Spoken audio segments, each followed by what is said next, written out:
Mapagpalang araw sa inyo, Sir Alex. Tawagin niyo na lang ako sa pangalang Helen. Dati, natatawa ako kapag may nagkukwento tungkol sa mga aswang. Hindi kasi kami naniniwala. Alam niyo, totoo po yung sinasabi ng matatanda.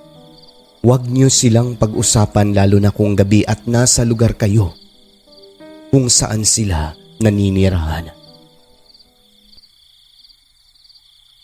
Ang nakakasindak na karanasan naming ito nangyari sa isang lugar sa probinsya ng Negros. Hindi ko na lang po babanggitin kung saan eksaktong lugar. Nangyari ito dekada 90 pa. Nang mga panahon na yon ay meron po akong kinakasama. Nagkaroon ng anak, nagkahiwalay. Iniwan kami ng ama ng bata at sumama siya sa ibang babae. Mula noon, araw-araw po akong umiiyak habang tinitignan ng aking anak kung paano ko ito buhayin. Kung naniwala lang sana ako sa aking mga magulang, hindi mangyayari sa akin yon. Dumating sa punto, sir, na lagi na akong naglalasing. Hindi naman nagkulang sa payo ang aking mga magulang, subalit matagal ako bago nakarecover. Salamat sa mga taong nakapaligid sa akin, mga kaibigan. Kahit papano po'y unti-unti kong nakakalimutan ang aking dating kinakasama na iresponsable. Muli akong bumangon, sir. Sumama ako sa aking kaibigan sa lugar nila dahil may trabahong naghihintay doon. Awa ng Diyos, okay naman po ang naging sahod ko. Ang aking anak ay iniwan ko sa aking mga magulang at sa tuwing sahuran, nagpapadala ako para sa kanila.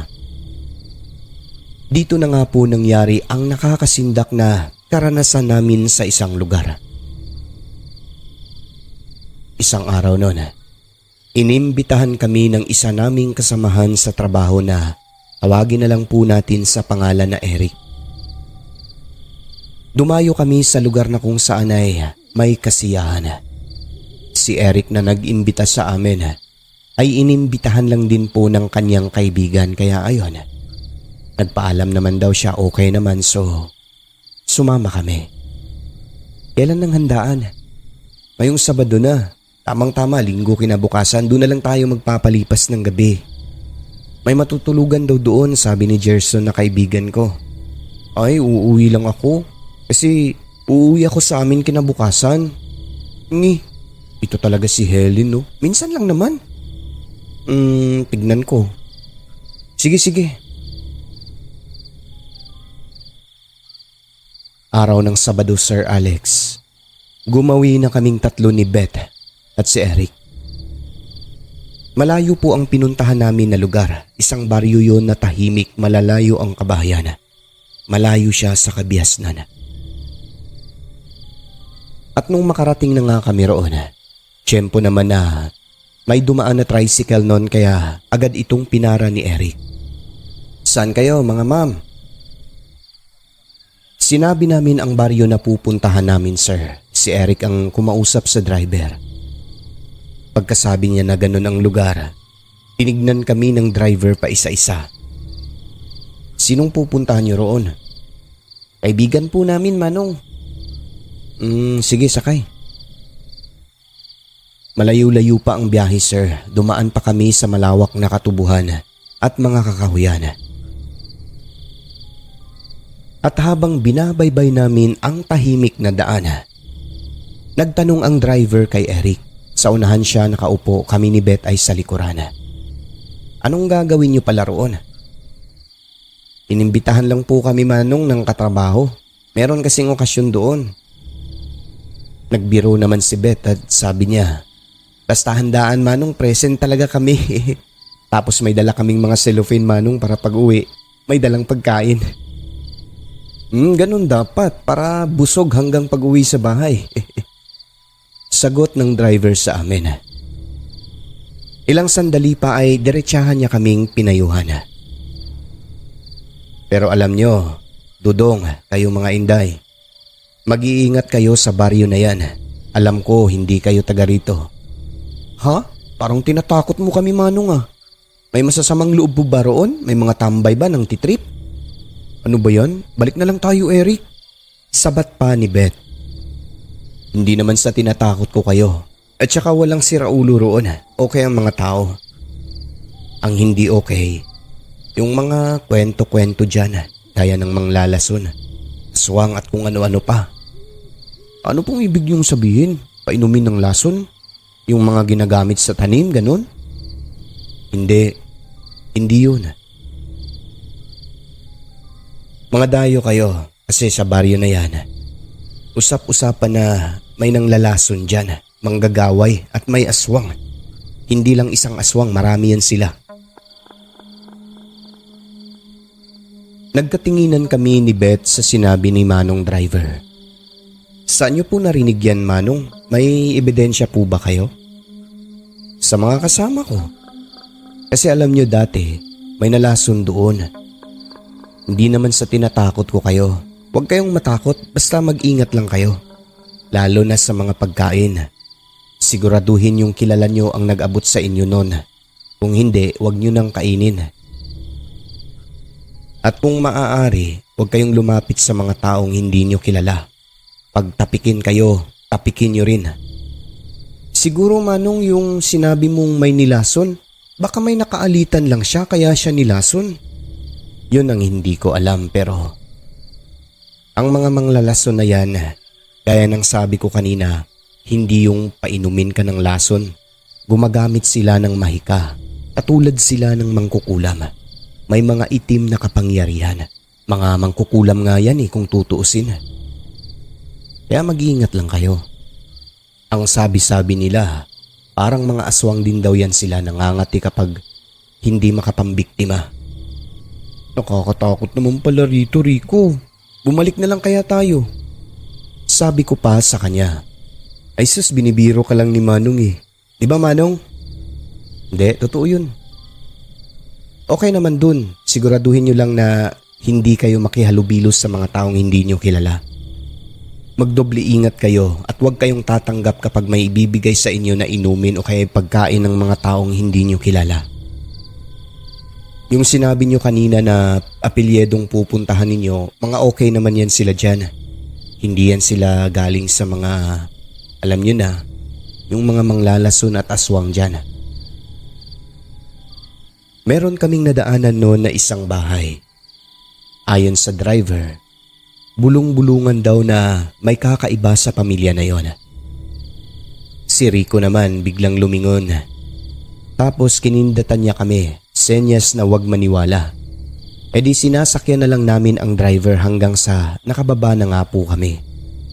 Pag alis nito, tumawa si Eric. May saltik daw ang driver na yon kaya natawa na lang din kami. Nambibintang daw siya na kahit wala namang katibayan. Kaya nasabi niyang may diferensya ito sa pag-iisip. Maging ako sir, nasabi ko rin po yon. Siyempre nag-iingat din naman kami lalo na sa pagkain. Kahit sino naman siguro, tatanggapin mo ba? Kung hindi mo kilala ang nag-abot, di ba? Common sense na lang po yun kung baga. At yun na nga po ang dami-daming kinuwento ni Manong driver sa amin. May edad na, chismoso pa rin. Meron pa raw niyanggaw ng babae na galing daw sa baryo na yon. Ewan ko kung totoo. Niyanggaw daw po dahil napagtripan lang kasi maganda raw na babae yon. Naagapan din naman daw. Meron pa siyang mga kwento na huwag daw makipagtitigan sa mga taong di kilala. Basta ang weird kung magkwento nung mama para bang alam niya lahat ng nangyayari sa baryo na yon. Di ko alam kung maniniwala ba ako sa kanya o hindi. Kasi parang nakakatakot siya magkwento, Sir Alex. Idagdag mo pang ang lugar na yon ay talagang malayo sa kabihasnan. Si Eric naman tawa ng tawa. Pinapalakas niya ang aming loob kaya hayon. Nawala yung takot namin. Naglakad-lakad na kami hanggang sa matunton na ang bahay ng kaibigan ni Eric na nasa dulo pa ng baryo na yon. Ipinakilala niya sa amin yung kaibigan niya na yon, si Gerson. May mga bisita sa loob. Agad naman kaming pinapasok tapos binigyan ng plato. O kain na. Alam ko gutom na kayong tatlo. Wika ni Gerson na kaibigan ni Eric. Nang dahil sa gutom na rin, kumuha na kami ng pagkain. Nagkatinginan pa kami ni Beth kasi Ang daming tao. Kung may manglalason doon, ang dami naming mamamatay kaya nagtawanan kami habang kumakain. Matapos nun ay umupo na kami sa tabi kung saan may inihandang mesa para sa amin. Pre, patunaw muna kayo dyan dahil maya-maya simulan na natin ang tagay hanggang bukas. Ay grabe, sagot pa ni Beth.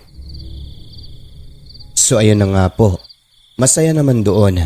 May kantahan, may mga gwapong kalalakihan at may mga magagandang dilag din.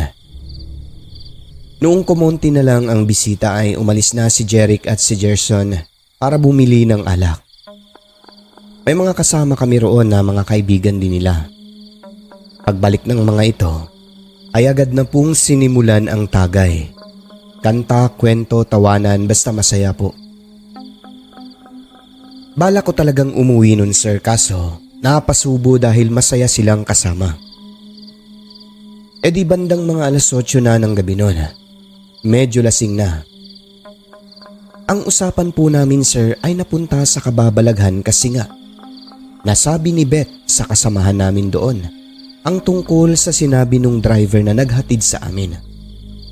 Napansin ko lang tumahimik yung mga nakainuman namin na mga taga roon lang din. Yung iba mga kapitbahay ni Gerson. Mga kaidaran namin ang iba mga tito na. Nagkatinginan sila basta kakaiba po ang reaksyon nila sa sinabi ni Beth. Ang iba na may ngumiti lang.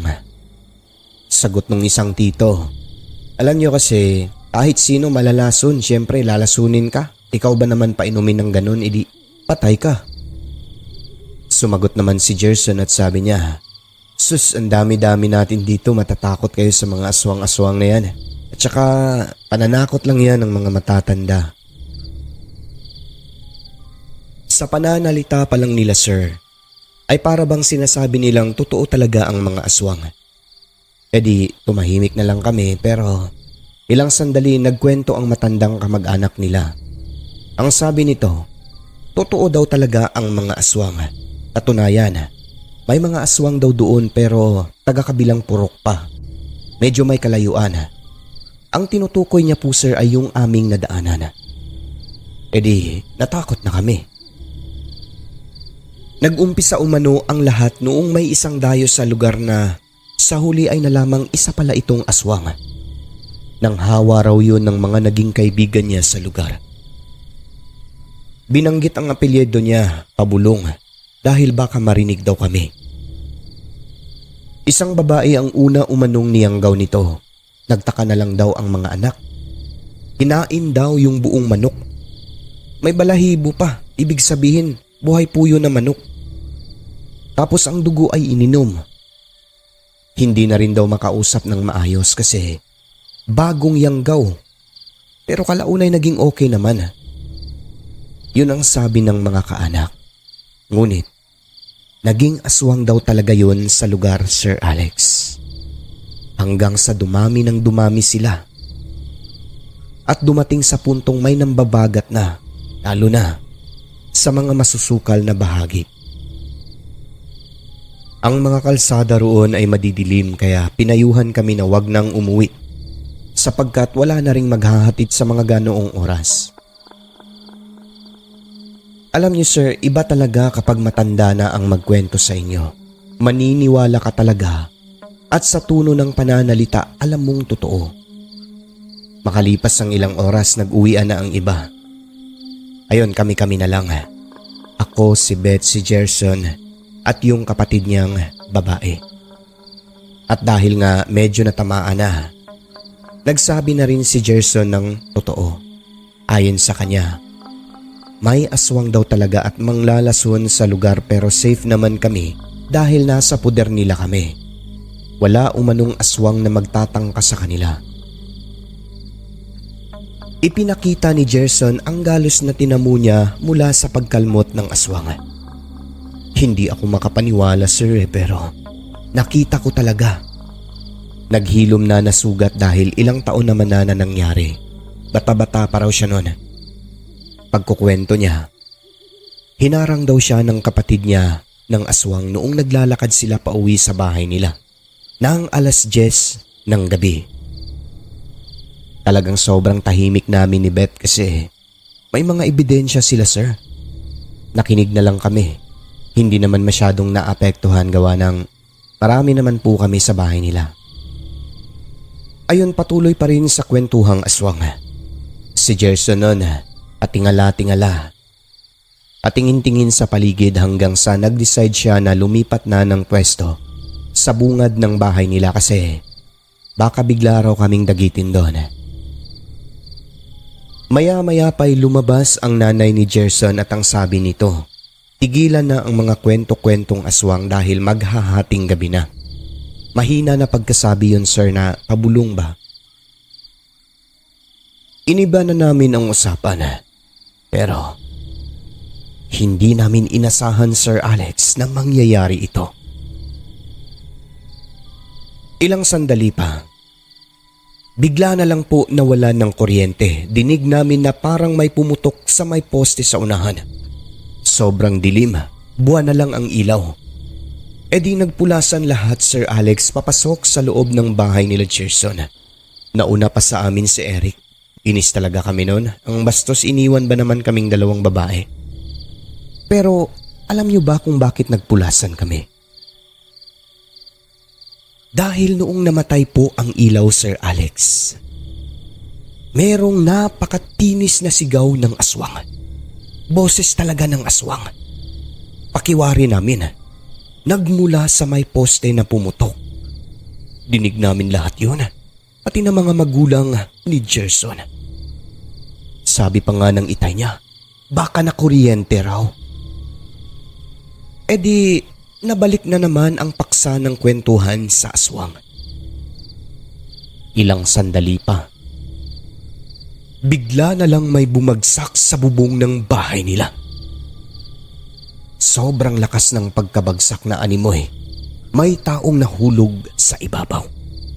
Eto pa, sinunda ng sobrang nakakapanindig balahibong boses ng aswang. Agresibo ito, Sir Alex, at galit na galit. Dali-dali naman sinarado ni Gerson at ng kanyang itay ang mga pintuan. Pinagalitan kami ng nanay at sabi, yan Gerson, sinabihan ko na kayo kanina na huwag niyo silang pag-usapan. Alam niyo naman na may mga kapitbahay tayo dito. Sumagot naman ang tatay ni Gerson na galit at pasigaw na sinabing, anong pakialam nila? Inano ba natin sila? Mga walang hiyang salot na yan. Sabay kuha ng itak tapos mura siya ng mura.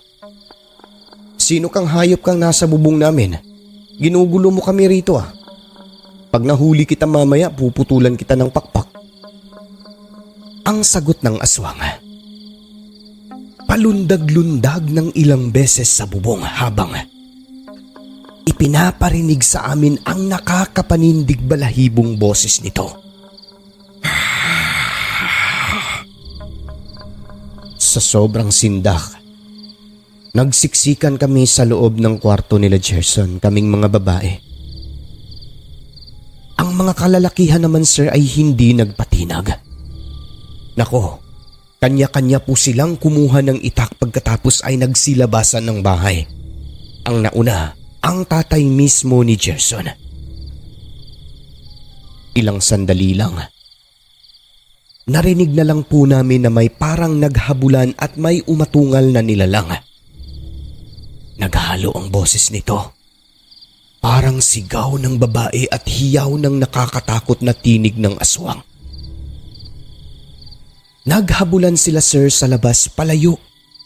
Naririnig namin mga boses ng mga lalaki.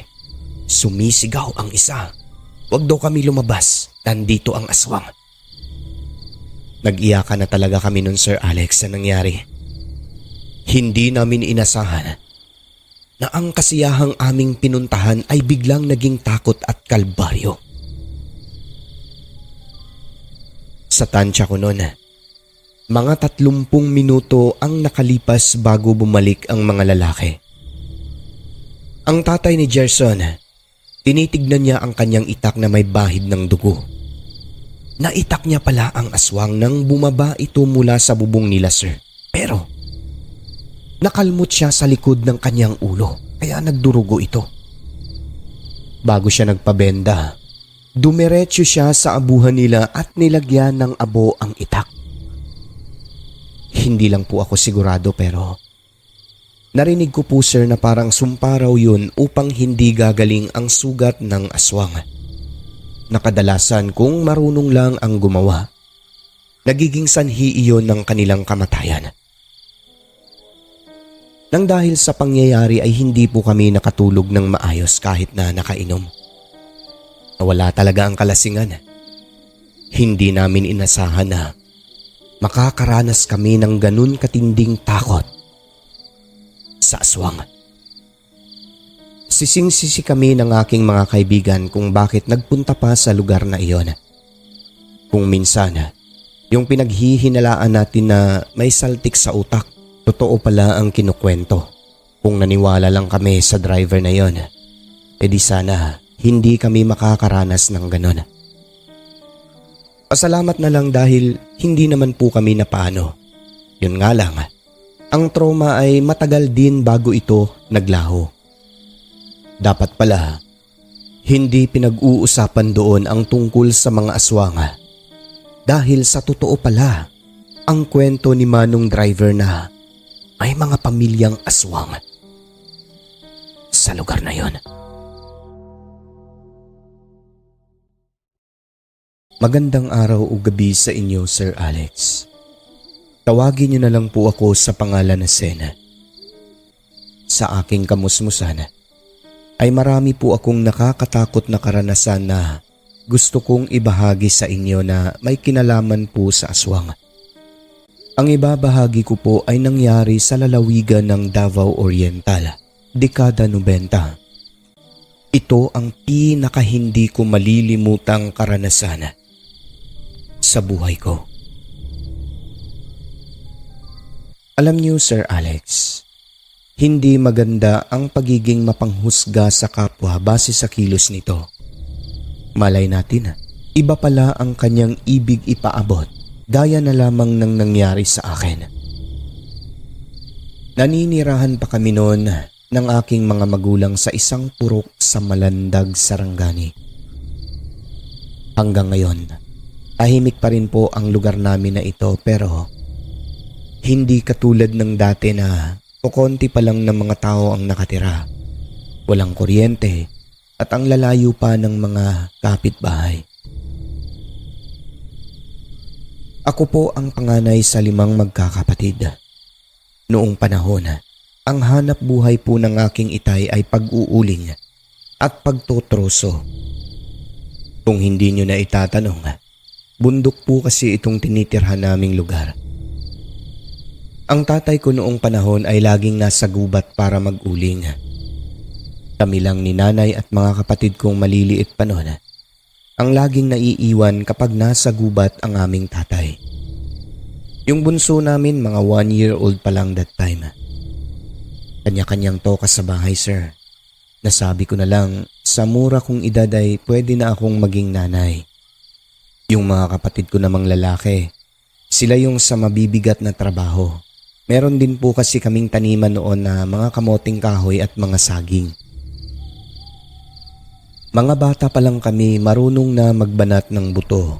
Kaya sa paglaki ko, Sir Alex, ay may tiwala sa akin ng aking nanay at tatay. Tandang-tanda ko pa yung sabi niya, kahit saan daw ako magpunta pati na yung mga kapatid ko, mabubuhay daw talaga kami pagkat masipag at kaya magtrabaho ng mabibigat. So hayun na nga po hanggang sa nakagraduate na ako ng high school. Nang mga panahon na yun, kahit saan ako magpunta, sir, basta kasama lang ang kaibigan or classmates, pinapayagan ako ni mamang dahil dalaga naman na ako at mabait na anak. Marami akong kaibigan, Sir Alex.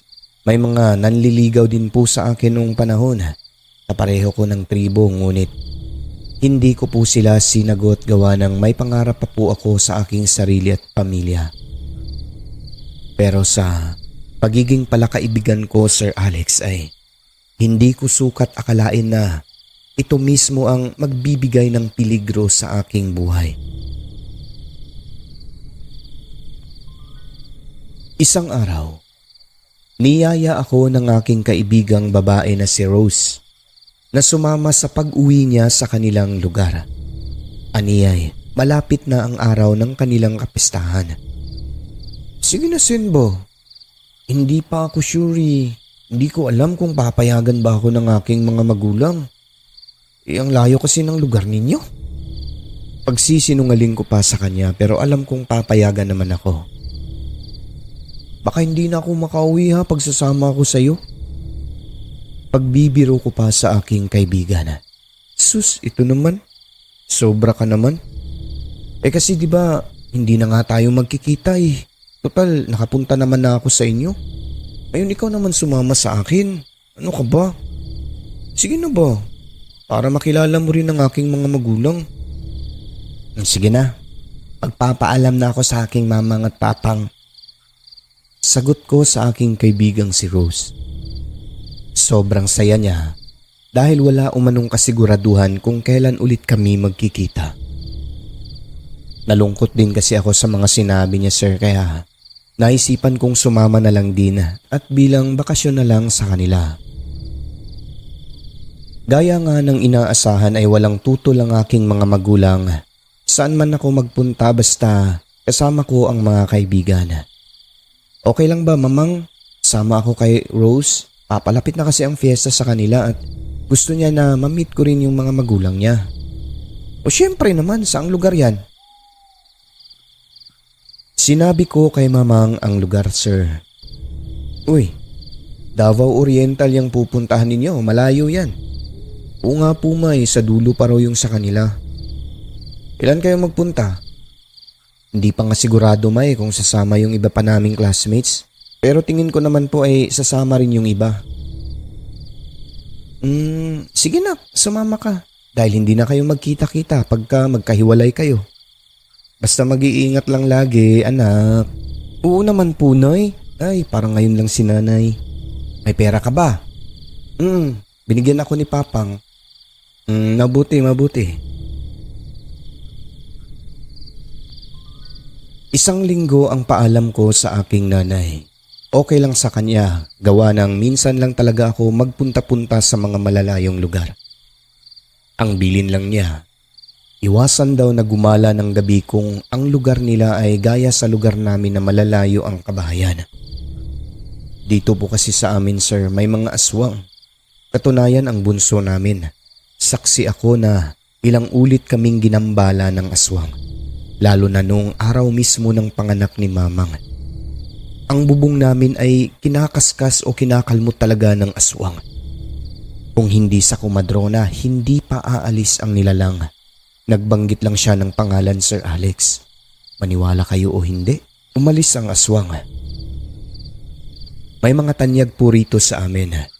Pagbanggit ng kumadrona sa pangalan, umari niya po yun. Ayun, umalis at parang nagdabog pa sa kakahuyan bago tuluyang lumisan. Magkakilala daw sila ng aswang na yun. Kaya po kaming lahat, naniniwala po talaga kami na may mga aswang. Iwasan yung magpagabi doon, Sen. Kahit taga roon ng kaibigan mo. Paano naman kung ang makasalubong yung aswang ay dayo? E di patay kayo. Ako bahala mang at saka si Rose na bahala nun.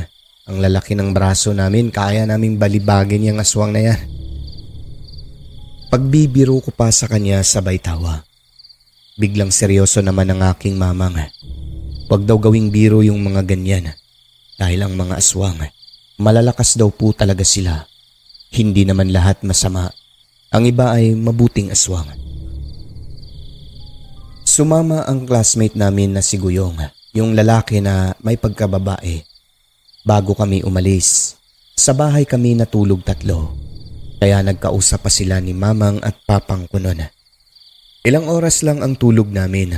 Pagpatak ng mga 3:00 pasado ng madaling araw ay gumising na po kaming tatlo. Nagkape pagkatapos ay gumawi na patungo sa malaking kalsada kung saan may dumadaan na bus. Ani Rose, hindi naman daw masyadong malayo ang biyahe. Nung panahon na yun, hindi pa namin alam kung gaano kalayo sir dahil hindi po tulad ngayon na mayroon ng mapa. makikita mo na ang detalye sa lahat. Noong panahon, matutulog muna kami sa bus. Malalaman lang namin na mahaba ang biyahe kapag meron kaming orasan o sa pamamagitan ng sikat ng araw. Ayon kay Rose, ang malayo lang ay yung papunta sa baryo nila. May mga portion kasi na hindi na madaanan ng motor lalo na kapag mataas ang tubig sa sapa. Kung ako ang tatanungin, sanay naman ako sa ganyan lakaran na pagkahaba-haba. At yun na nga po't nakatulog kaming tatlo sa biyahe dahil hindi maayos ang tulog namin kagabi. Makaraan ng ilang oras ay dumating na nga kami. Nang mga sandaling yun, tingin ko kay Rose ay nagutom kasi nanlalaki na ang mata niya at biglang parang nabalisa. Yun bang, parang may iniisip siya na malalim. E di inaya ko na kumain na lang muna kami sa karinderya bago dumiretso sa kanila. Tanong ko pa, "Uy, bakit bigla kang parang may iniisip dyan? Ano ba yan, boyfriend?" Wala pa akong boyfriend ha. "Oh, anong iniisip mo?" "Wala, nagutom lang ako." Sabi ko na ako rin. "Sige na, kain na tayo. Ayun karinderya. Tara."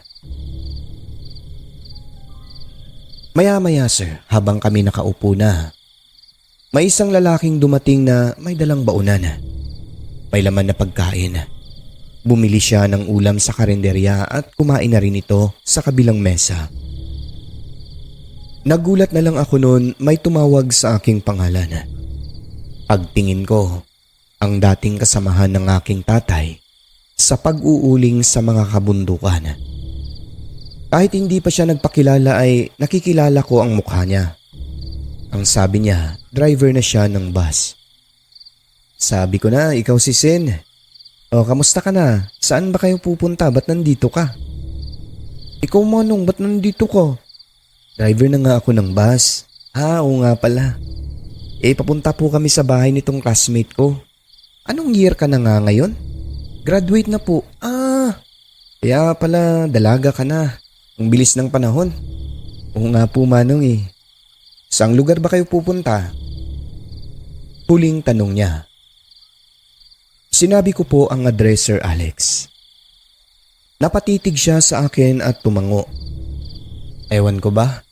Ang lagkit ng titig niya kasi. Matapos noon ay kinukulit na ako ni Rose na magmadali na dahil baka magabihan kami sa daan. E di, binilisan na namin ang aming pagkain. Biniro pa kami ni Rose noon magpakabusog dahil matutunaw lang din yung kinain namin sa tiyan. Gawa ng malayo pa ang aming lalakarin. Sabay tawa-tawa na naman kami. Pero ako sir, alam nyo, nabubwisit ako ng mga sandali na yon. Paano ba naman kasi nakaramdam ako ng takot kay Manong driver dahil pakindat-kindat po siya sa akin. E di, nanayo ang balahibo ko sa batok, parang manyakis ang tingin ko sa kanya. Buisit na dating kasamahan ni Papa, sabi ko pa. Hindi ko na lang siya tinignan. Nagmadali na lang kami pagkatapos ay umalis na kaagad. Pero upang hindi naman maging bastos masyado sa mga nakakatanda, nagpaalam pa rin ako kay Manong Ruben. Sige po Manong, nagmamadali na po kasi kami. Sin, sandali. Hindi ko na siya pinansin. Nainis talaga ako sir dahil kumindat-kindat pa Pinapalapit pa talaga ako. Nagmamadali na kaming tumalikod noon, pati mga kaibigan ko nakapansin. Agad kami nagpara ng tricycle at sumakay patungo sa lugar nila Rose. Pagdating doon ay sumakay pa kami ng motorsiklo hanggang sa dead end. Bali doon lang mag-start ang paglalakad namin. Napababa, patawid pa ng sapa. Akyatan baba ng kay haba-haba. Grabe, ang layo-layo pala. Malayo pa sa aming lugar kung galing ka sa kalsada. Hingal na hingal ang kaibigan namin na si Goyong kasi halos paakyat ang daanan na binaybay namin. Ako naman at si Rose, baliwala palibhasay sanay kami sa mga akyatan bunsod nga ng tagabundo kami pareho. Sabi pa ni Guyong na mukhang babae. Ay, kahit hingal ako alam nyo, Masaya ako. Magkasama tayong tatlo ngayon nakarating sa ganitong lugar. Kami rin, besh. Alam niyo ganito ang mga gusto ko na pasyalan, tahimik at malaparaiso pa ang kagubatan. Wika ni Guyong na halatang may galak sa hitsura. Hanggang sa marating na namin ang sitio nila Rose, Sir Alex. Marami rin naman bahay-bahay pero hindi dikit-dikit. Parang katulad din sa lugar po namin pero mas matayog nga lang yung bundok nila na inakyat namin kumpara sa amin. Marami kaming binati na residente na nakakasalubong namin sa daan. Sila yung unang bumabati. Oy Rose, ikaw pala yan. Kamustahan, mga ganun. Kilala siya ng mga kapitbahay niya roon. Okay lang po manang, graduate na. Uy, mabuti. Dumaan muna si Rose sa kanyang tiyahin. Mag-isa lang daw itong naninirahan sa bahay niya. Pinahintay niya muna kami sandali sa may tindahan kasi pagod na rin eh. Malayo-layo na yung nilakad namin. Habang nagmemeryenda, tinatanong kami nung tindera. Mga kaibigan ba kayo ni Rose? Opo manang. Nakauwi na pala si Rose. Saan ang punta niya? Susunduin niya lang daw po yung kanyang tiyahin? Pagkatapos nun, tumahimik na ang tendera. Nasa mga 20 o 30 minutes din po kaming naghintay doon. Pagbalik niya, kasama na niya ang tiyahin. Papunta na kami sa bahay nila. Yeah, ito sila. Mga classmate ko po sila. Siya si Guyong, si Goyang din kasi may pagkababae po siya. Pagbibiro pa ng classmate namin. Mga besh, tita Anggi ko pala. Nagsalita naman ang tita niya at sabi, uy, buti nakapasyal kayo dito. Hello po tita. Pagbati namin sa kanya. Natawa talaga kami sa sinabi nito kasi ang lulusog daw naming dalawa ni Guyong. Ewan ko kung pagbibiro ba o totoo. Pero kung sa bagay, medyo mataba kasi kaming dalawa eh. At saka yung si Guyong, napakakinis po ng balat nun at maputi. Daig pa kaming mga babae. Sagot naman ni Rose. Opo tiya kasi matatakaw yan sa pagkain ng dalawa. Malusog talaga yan. Uy, congrats sa inyong tatlo ha, graduate na kayo. Tamang-tama, papalapit na ang fiesta rito. Nakapasyal kayo. Oo nga po eh. Para makilala rin po namin ng mga magulang ni Rose. Kasi po si Rose kilala na niya mga magulang namin. Kami hindi pa kaya nandito kami ngayon. Mabuti. Madaldal naman ang kanyang tiyahin. Pero ang nakakapagtaka lang, simula nung kasama na namin siya na naglalakad sa daan, tila ba iniiwasan kami ng mga tao. Kung kanina'y may mga bumabati ng mga sandali na iyon, halatang umiiwas na talaga ang mga nasasalubong namin. Ang nasa utak namin ni Guyong, baka strikto lang ang tiyahin ni Rosemary. Pagdating nga sa bahay nila sir, okay naman po. Gaya ng mga bisita, welcome naman po kami sa kanila at nagkatay pa nga ng manok para panghapunan namin doon. Nagpabili ng soft drinks, ayun, busog talaga kami. Ngunit Sir Alex, ang balak namin na mamiesta sa lugar na iyon ay hindi natuloy. Bakit? Dahil sa aming nasaksihan. Ganito po kasi. Pagdating namin sa bahay nila Rose, yung tiyahin niya ay dumiretso sa isang bahay na maliit sa likod ng bahay nila. Di wala lang yun sa amin. Hindi kami pinapalapit doon. Yung lola umano nila ay nagagalit. At kung minsan, nang babato dala ng pagkaulyanin nito, parang sinusumpong daw, nawawala sa tamang pag-iisip. Wag lang daw kaming tumingin doon dahil baka matakot lang kami. Nagbiro pa nga si Guyong noon. Ang sabi niya hindi kami matatakot dahil yung dating teacher namin ay si Raulo rin. Ayun, nagkatawanan pa kami. Yung mga tao naman sa bahay nila nagkatinginan. Yung nanay at tatay ni Rose tapos iniiba nila ang usapan. Kinagabihan dahil na rin sa pagod, Nakatulog kami kaagad matapos magdasal. At sa una at ikalawang araw ay wala naman pong naging problema. Pero sa sumunod na gabi, habang nakahiga na kami sa kwarto nila Rose, may narinig po kaming parang asong galit na nagmumula sa bahay ng lola ni Rose. Tapos, may parang dumapo sa mga kahoy doon. Ibon. Ngunit parang hindi ordinaryo dahil malaki. Base sa pagaspas nito. Alam namin na hindi lang basta dahil sa hangin yung parang dumapo doon sa mga puno. Walang hangin ng mga oras na yun eh. Ako sir na laking bundok. May ideya na kaagad kung ano ang narinig namin sa labas. Tahimik lang ako noon. Nagkunwari pang ang tulog eh. Pahilik-hilik. Pero ang totoo, kumakabog ang aking dibdib. Hindi ordinaryong hayop ang narinig namin. Tunog talaga ng aswang. Pinikilabutan na ako ng mga sandaling yun. Sabi ko sa aking sarili, Diyos ko, hindi kaya aswang ang pamilyang ito? Dasal lang ako ng dasal sa aking isip, Sir Alex. Kung hindi ako nagkakamali, 50 beses kong paulit-ulit na inusal ang aking mga dasal. Alam niyo ba ang nangyari? Habang taimtim akong nananalangin sa aking isipan, sa kabilang kwarto, may parang hindi mapakali. Patuloy lang ako sa pag-usal hanggang sa naramdaman ko na may lumabas ng bahay.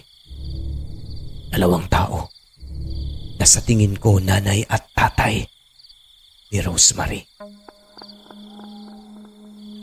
Pagkatapos ng panalangin ay natulog ako. Pinilit ko ang aking sarili. Kaso hindi talaga eh. 4:00 na siguro pasado yun nang humiwalay ang aking diwa. Ganun din si Guyong. Pati pala siya, sir.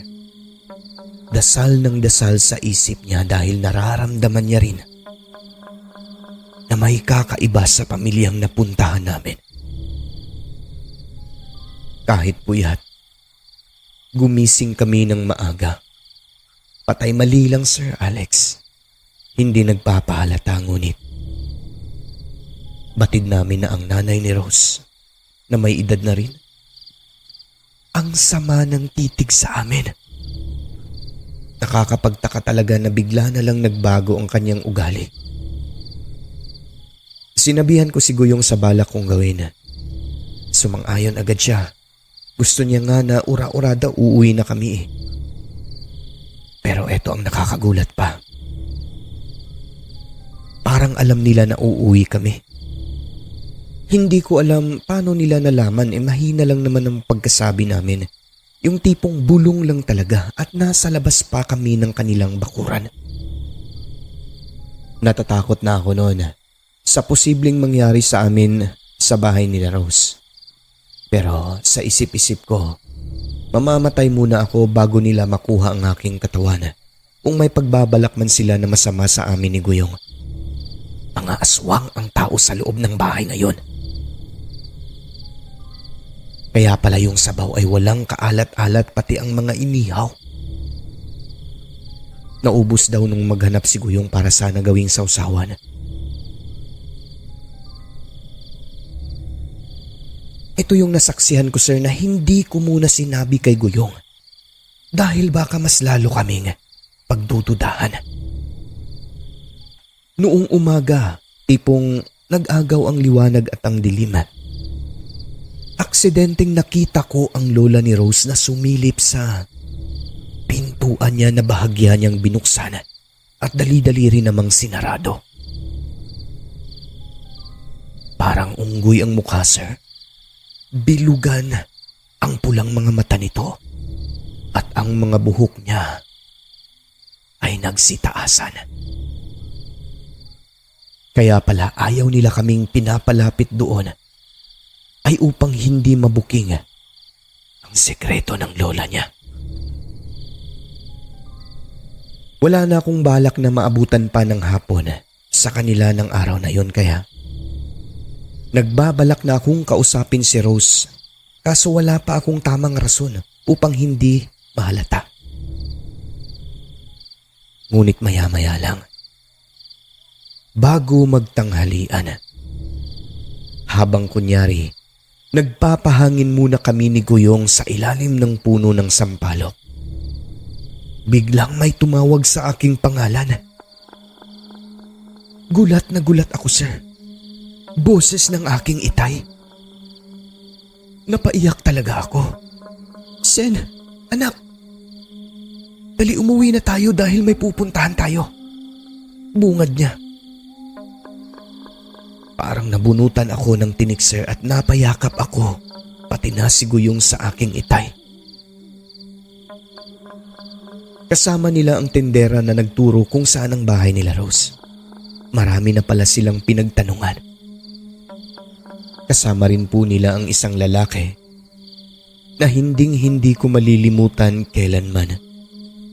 Siya po, sir, ang nagligtas sa amin ni Guyong. Si Manong Ruben, na dating kasamahan ni Papang sa laging na driver na ng bus.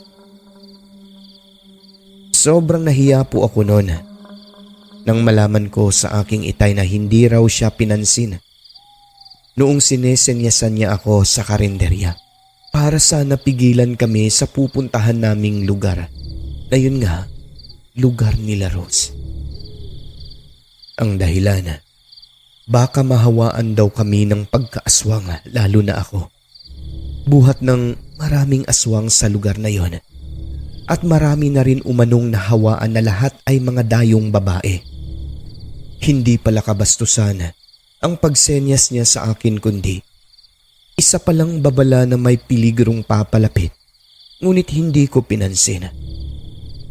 Ang ginawa niya, nang makadaan siya sa lugar namin, ay dinaanan niya talaga si Papang sa bahay namin, sir, para lang sunduin kami. At mabuti na lang po, tiyempong nandoon ang tatay ko. Kung nagkataon na wala siya, hindi ko alam kung ano ang mangyayari sa amin ni Guyong sa lugar nila Rose. Tingin ko naman po, hindi kami aanuhin dahil best friend ko naman si Rosemary. Ngunit gaya nga ng sabi nila, ang aswang kung minsan ay mga traidor sila. Ganun na nga po. Agad na kaming nag-impake, sir, at umuwi. Ayun, hindi naman po nagpigil ang pamilya nila Rose, pati si Rose. Kamusta pa nga sila, sir, pero kami lumayo talaga. Sa tanang buhay ko, hindi ko makakalimutan ang mga naging karanasan ko na yon sa katatakutan. Mula noon, binago ko ang aking ugaling mapanghusga, Sir Alex, sa kilos ng kapwa. Pagkatapos noon, nagsorry ako ng ilang beses kay Manong Ruben. Okay lang sa kanya, aniya. Naiintindihan niya naman daw dahil babae ako. Ang importante, walang nangyari sa amin na masama. Hindi ako naging katulad. Hindi nahawaan ng pamilyang napuntahan namin ng mga aswang.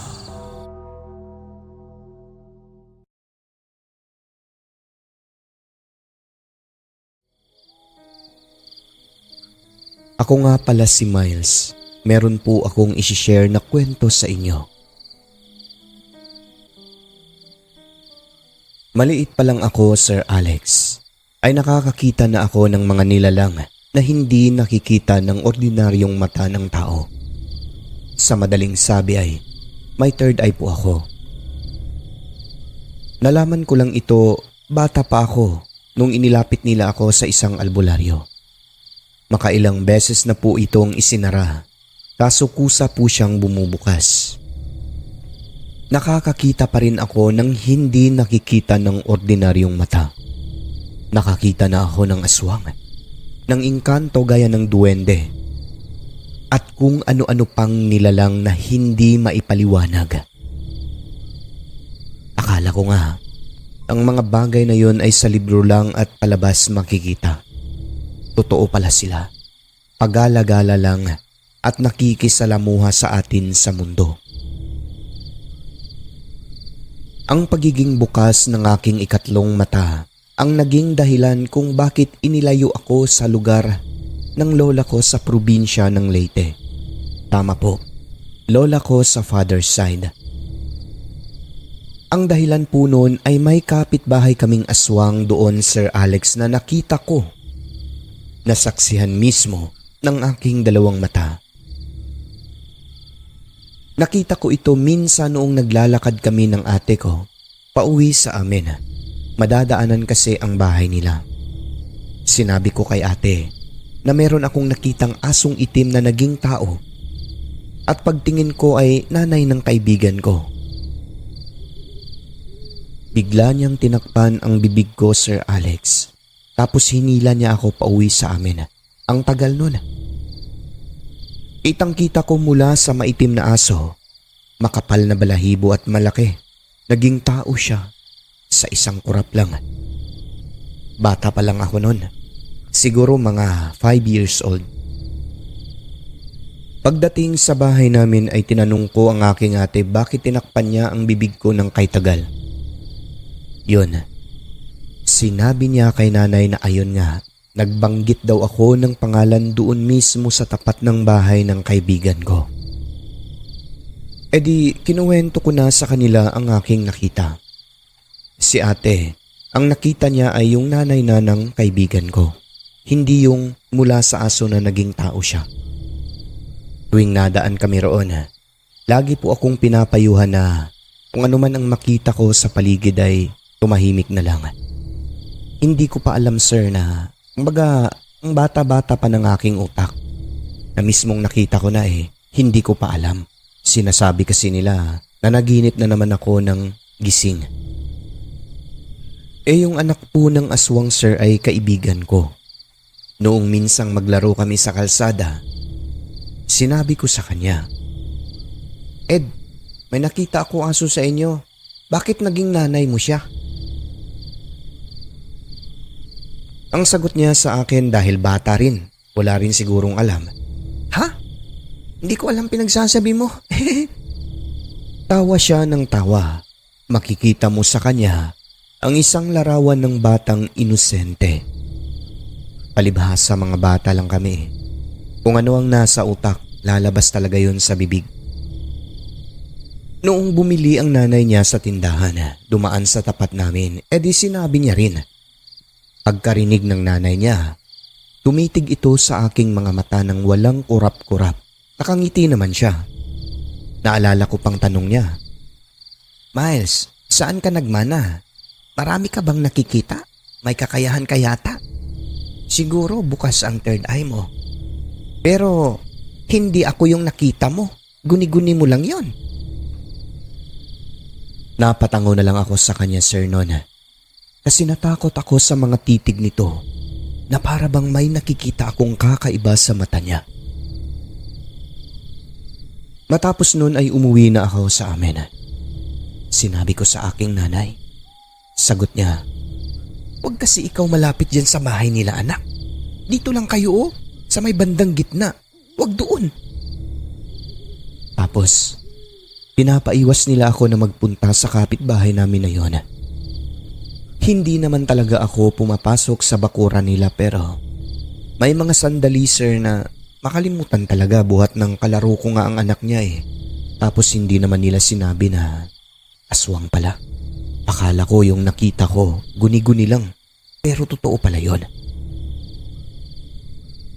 Ilang taon pa ang lumipas nang malaman ko na ang kapitbahay pala naming ito ay bantog na aswang.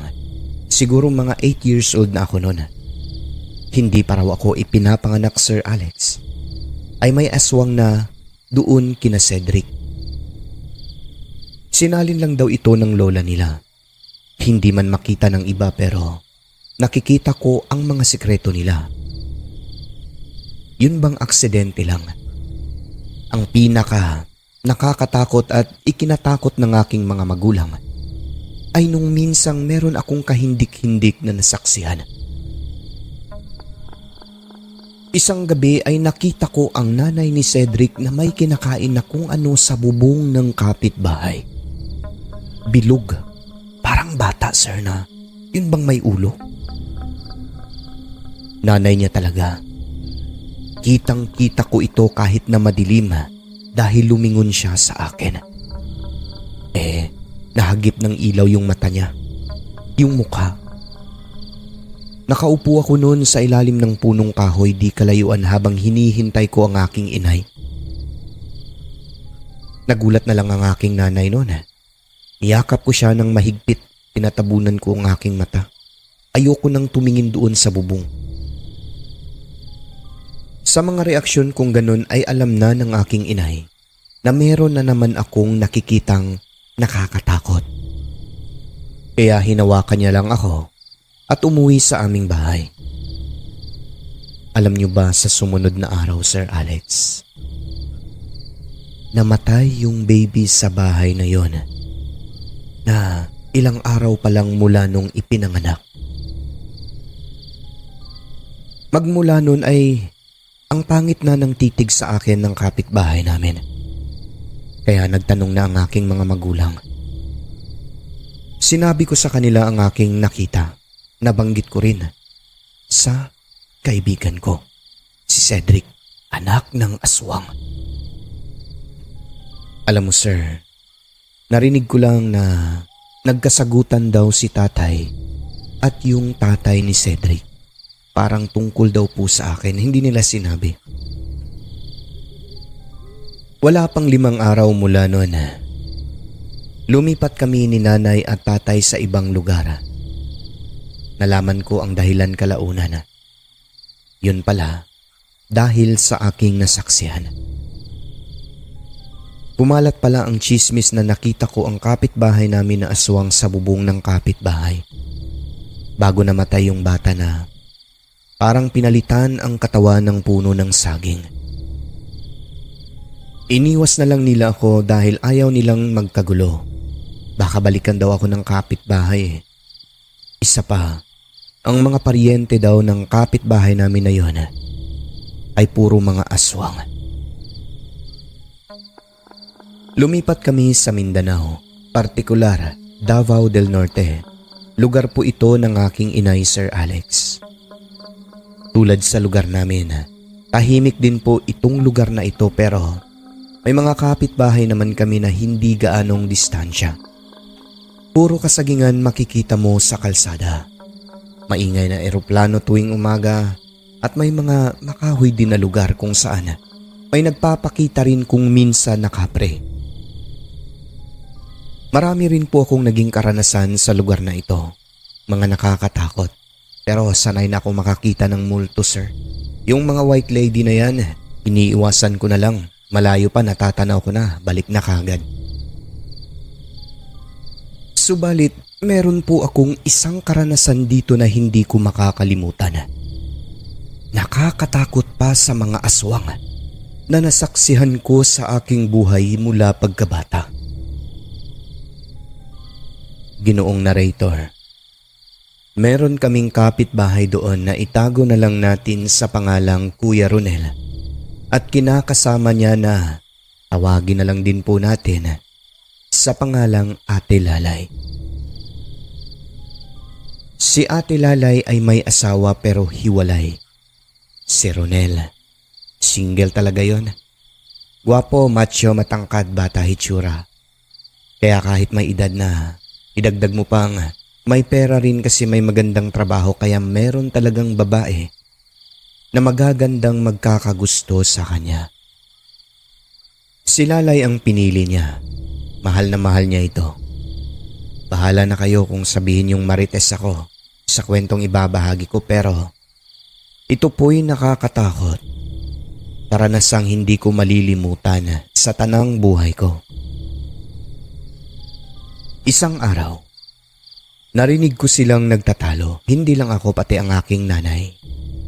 Kahit distansya ang aming bahay, madidinig ang boses ni Kuya Ronel. Nagmumura siya. Sino yung lalaki? Ang asawa mo ba yon? Nagbalikan kayo? Ang hiyang buhay to. Ang hirap ng sitwasyon. Tayo ang magkalibin tapos magkikita kayo ng asawa mo? Hay buhay, sabi pa noon ng aking nanay. Mga ganong away sir. Ayoko sanang makinig sa kanila sa away ng ibang tao kaso malakas talaga ang mga boses nila. Umaalingaw-ngaw lalo pat puro kahoy ang palibot namin doon. Inilapit ko na lang yung radyo namin sa aking tenga noon para makinig ng music upang makaiwas sa chismis, ngunit ilang sandali lang noon. Parang nagbabatuhan na sila ng bagay sa loob ng kanilang bahay. May mga nababasag. Basta parang naghahagisan sila ng mga gamit. Nagmamadali na lang akong maligo, magbihis, kumain at umalis na papunta sa trabaho. Sa sumunod na araw, maaga akong nagising dahil nag-aagaw pa lang ang dilim at liwanag noon ay nagmumurahan na naman sila. Wala pang bukang liwayway. Nag-away tungkol sa lalaki yata yon. Parang yung dating asawa ni Lalay. Imbis na mga 7 pa ang gising ko dahil sa ingay, maaga na lang kami nagising ni nanay at tatay. Maya-maya pa'y lumabas si Kuya Ronel. Naglakad siya patungong tindahan. Umagang-umaga, namumula ang kanyang mukha at mga mata. Halatang umiyak. Dahil nagising ng maaga ay maaga na lang din ako naghanda at pumasok sa aking trabaho. Gabi na po akong nakauwi sa amin noon. Siguro mga 9:00 na dahil kumain pa kami ng mga kasamahan ko sa trabaho sa labas. Inom din ng konti. Pagbaba sa kalsada, maglalakad pa ng mga 10 minuto bago marating ang bahay namin. Papasok yun. E di ayun na. Habang naglalakad ako sa kalsada pauwi sa amin, nagtataka ako dahil madilim yung bungad ng bahay nila Ronel. Pagtingin ko sa bahay nila, patay din ang mga ilaw sa loob. Akala ko nga walang tao. E di dumiretso na ako. Noong papasok na sana ako sa bakura namin, may narinig akong tumawag sa aking pangalan. Miles, boses ni Kuya Ronel yun ha. Kaya lumingon na ako sir. Si kuya nga nakatayo di kalayuan sa aking likuran. Ay, ikaw pala yan kuya. Tatanungin ko pa sana bakit patay ang mga ilaw sa bahay nila at sa labas. Pero nakita kong parang sobrang lungkot ng mukha niya sir. Yung mata niya, yun bang kagagaling lang sa matinding iyakan? Tapos bigla siya nagsalita. Miles, sabihin mo kay Lalay mauna na ako. Sumagot naman ako at sabi ko, saan ka pala kuya? Tumitig lang siya sa akin sir, tapos tumalikod na at umalis. E di, takang-taka ako nun. Ang sumagi sa aking isipan nun ay baka tuluyan na silang naghiwalay ni Lalay. Baka hindi na umuwi yung babae sa bahay nila kaya nag-decide siyang aalis. Ngunit ang tanong po nun, wala siyang dalang gamit. E di ako naman sir ay medyo nagulat. Kaya tumango na lang ako. Papasok na sana ako, ngunit napatingin ako sa kanya ulit. Natigilan ako sir, ilang beses kong kinusot ang aking mata. Sapagkat kitang-kita ko po na parang hindi nakalapat ang kanyang mga paa sa lupa. Ilang beses kong kinusot ang aking mga mata sir. Pero parang nakaangat talaga. Hanggang sa malayong-malayo na siya kaya pumasok na rin ako. Hindi ko na lang pinansin yon, baka kako. Dala lang ng pagod at kaunting alak na ininom namin ng aking mga kaibigan. Paghiga ko sa kama, nagtataka talaga ako bakit sinabi yon ni Kuya Ronel. Di ko na lang pinansin at balak ko na lang ipaabot kay Ate Lalay yung sinabi niyang yun pag uwi nito. Natulog na ako. Balak kong gumising ng tanghali dahil rest day ko kinabukasan. Nang bandang mga 11:00 ng tanghali, nagising na ako. Paglabas ko ay nagtataka ako sir bakit may mga tao sa unahan sa may bungad ng bahay nila Kuya Ronel. Pumasok ako at hinanap ko ang aking inay na nasa CR pala ng mga sandali na yon. Si ate ang nakita ko at ang bungad nito sa akin. Alam mo ba nangyari kay Ronel? Bakit ate? Anong nangyari? Nagpatiwakal siya kagabi. Ha? Oo. Pero nakausap ko pa siya kagabi. Sabi niya sa akin, sabihin ko raw kay Ate Lalay na mauuna na lang daw siya. Sumagot naman si nanay at sabi niya, mga anong oras mo nakausap, nak? Mga 10:00 po, nay. Ha? Ay di, wala na yun. Bakit po? Kaluluwa niya na lang yun dahil nagbigti siya mga 6:00 or 7:00 pa lang ng gabi. Ha? Kinilabutan ako nang marinig ko yun, Sir Alex. Kaya pala kako, patay ang mga ilaw nila sa bahay at sa tabi ng daan. At kaya pala, hindi nakalapat ang mga paa niya sa lupa ay dahil kaluluwa na lang pala ang kumausap sa akin. Siguro sir, ang ibig sabihin niya na mauuna na lang siya ay mauuna na sa kabilang mundo. Hindi umano niya matanggap sir, ayon sa mga chismis, na si Lalay ay parang nakipagbalikan daw sa dati niyang asawa kaya nagpatiwakal si Kuya Ronel. Sobrang takot ko noon bakit sa akin pa nagpakita tapos nakausap ko pa talaga. Sa tanang buhay ko, unang beses ko pong kumausap ng kaluluwa na lang. Nangingilabot talaga ako noon, Sir Alex. Hindi lang natatapos doon. Dahil isang gabi pa, Sir Alex, habang binuburol si Kuya Ronel, noong pumunta ako sa kanila, nakita ko si Ate Lalay na umiiyak habang nakatingin sa kabaong. May katabi siya kaya napahinto ako na hindi ko makita ang mukha dahil nakatalikod ito sa akin. Pero alam ko, si Kuya Ronel ito nang makita ko ang kalahati ng kanyang mukha noong lumapit pa ako. Nakatingin siya kay Ate Lalay na parang may gustong sabihin. Sa takot ko, Sir Alex, ay agad akong umalis nang walang paalam. Nang dahil dun, sir, kapag hindi pupunta sina ate or ang nanay ko, hindi ako pumupunta sa kanilang bahay. Hanggang sa naihatid na si kuya sa kanyang huling hantungan. Akala ko tapos na ang lahat. Ngunit isang hapon, sa loob ng CR ng kumpanyang aking pinagtatrabahuan,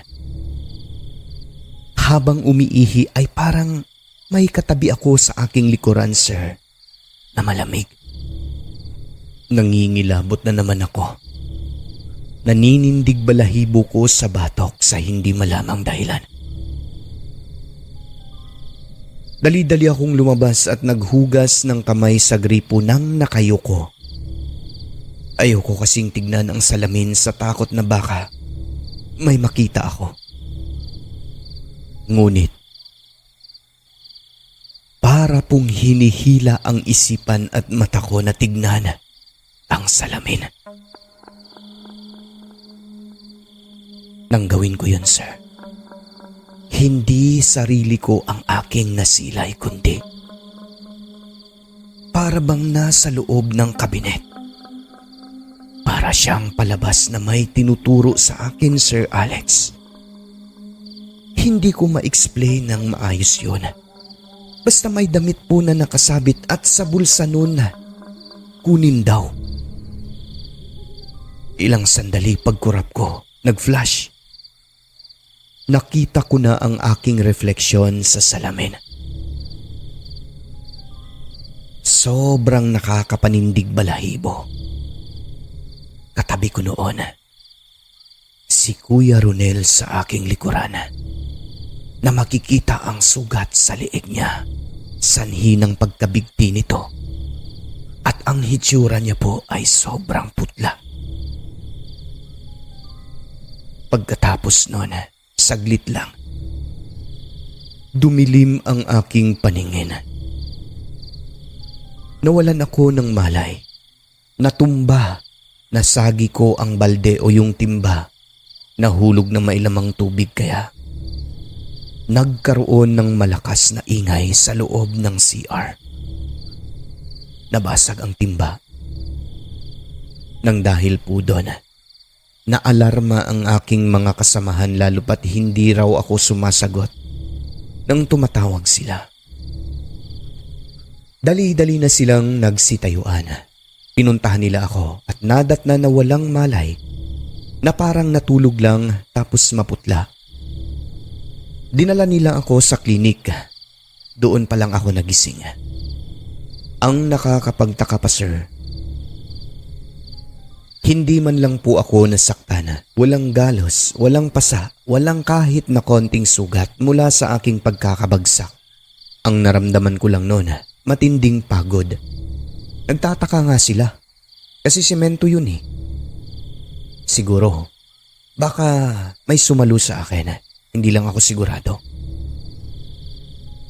Hindi ko sinabi ang nangyari sa kanila noon kasi ayoko na matakot sila sa CR, yung mga kasamahan ko po sa trabaho.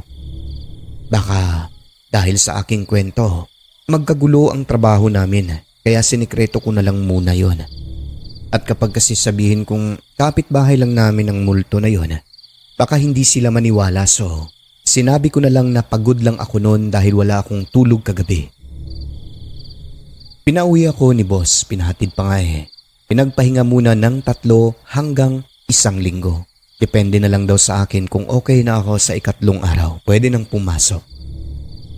Pag-uwi ko sa bahay, Sir Alex, agad akong nagtungo kina Ate Lalay at sinabing nagpakita sa akin si Kuya Ronel.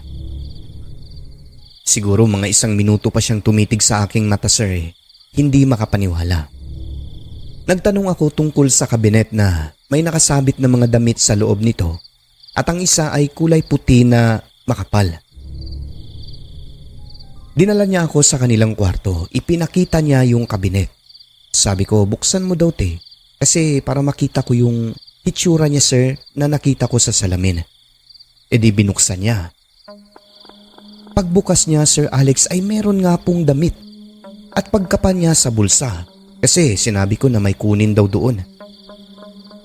May nakuha nga siyang nakabandel na mga pera. Tapos, 1 sulat kamay, 1 liham. Gulat na gulat si ate. Napatakip siya sa kanyang bunganga. Binasa niya ang laman. Grabe, sir, nakakaiyak. Mga plano pala ito para sa kanilang kinabukasan dalawa. Kasama ang maraming pera na yon na palihim palang iniipon ni Kuya Ronel. Ngunit napahagulgol na lang si ate at napahiga sa sahig na parang bata lang habang umiiyak dahil ang lahat ay hindi na matutupad. Pinagsisihan daw niya ang lahat ng nangyari, Sir Alex. Sana hindi na lang daw niya sinaktan si Kuya Ronel. Nang gabi din po na yun, sir, ay napanaginipan ko uli si Kuya Ronel. Maganda na ang kanyang aura at ang hulma ng mukha. Nakadamit na siya ng puti at nakangiti sa akin na kumakaway. 1 kaway bilang pasasalamat at pagpapaalam. Pagmula noon, hindi na po siya nagpaparamdam sa akin. Pasalamat naman ako kasi nga hindi na ako natatakot. Alam ko kasi na payapa na ang kaluluwa niya. Kung minsan, ang kakayahan natin ay hindi lang po takot ang idinudulot. Nagiging daan po ito upang makausap natin ang nasa kabilang mundo.